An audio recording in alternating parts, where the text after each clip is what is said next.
Vladimir Putin looking to put together an axis of autocrats as he met with China's President Xi Jinping.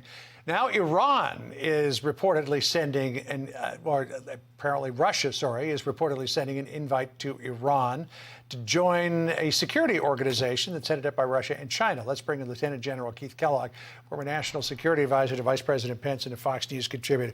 This is the Shanghai Cooperation Organization. It's been around for a couple of decades now. Right. It encompasses an enormous swath of territory: Russia, China, India, Pakistan, all of the stands in between as well. And now Iran wants to join this. I expect that it's probably seeking some cover from Russia and China in a way to get around European and U.S. sanctions. Yeah, and John, thanks for having me. Look, I'm a little bit frustrated because we constantly react to these events that are happening right now.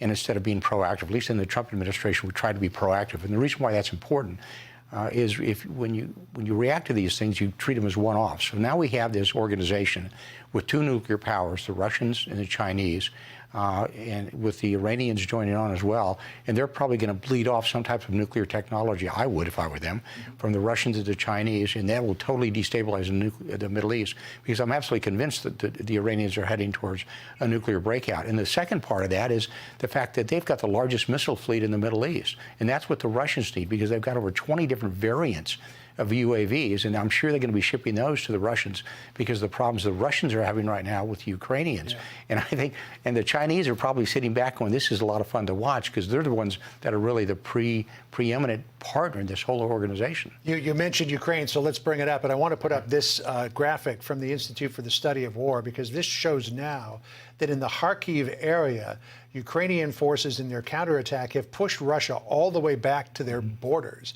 I mean, this is pretty significant. Do you believe that this will continue? Could they get Russia out of the Donbass region?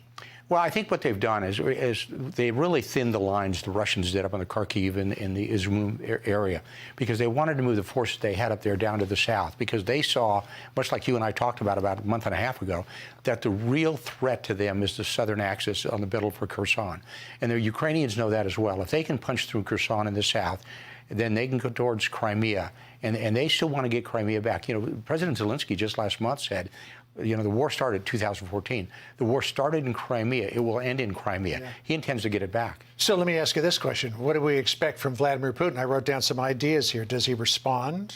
Does he sue for peace, redouble the ground war, commit more forces, or escalate to potentially the nuclear option that you and I so worriedly talked about when this thing first started? Well, unless he starts to actually build up more forces out there and actually open up the ability to do that within Russia, he's going to have a major manpower problem, because his forces are really tired. They're kind of stretched out there.